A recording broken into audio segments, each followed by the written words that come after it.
listening to 107.9 TAPS Radio. Real Radio.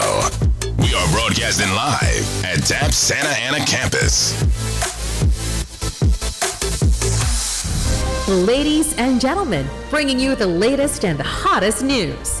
Live from TAPS Radio Studio, here's our student broadcaster for the hour. Magandang araw po sa inyong lahat. Ito po si Micaela Joy Agustin mula sa ikawalong baitan ng TAPS Santa Ana. Maghahatid sa inyo ng isang nagbabagang balita. Para sa ulo ng ating balita, TAPS Santa Ana Camping and Bazaar Year 2 itutuloy na.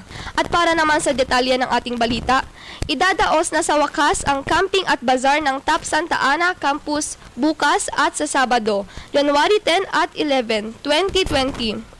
Matatandaang naudlot ang nasabing pagdiriwang noong nakaraang buwan dahil nga sa hindi maganda ang panahon na kung saan hindi ito ma-enjoy ng buong Tapsians.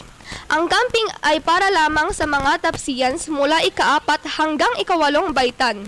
Samantala, ang TAPS Bazaar naman ay para sa lahat ng mga mag-aaral ng TAPS Santa Ana Campus at sa lahat ng sino mang may gustong dumalo.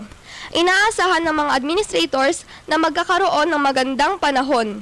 Gayon din ang kakooperasyon ng pagkakaisa ng mga Tapsian parents para maging matagumpay ang nasabing pagdiriwang. Muli, ito si Micaela Joy Agustin, nag-uulat para sa TAPS Radio, Real Radio.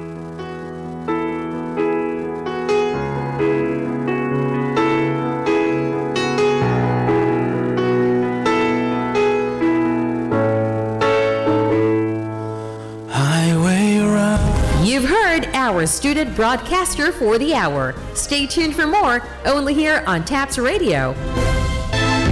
Happiest DJs are here on your stress relief.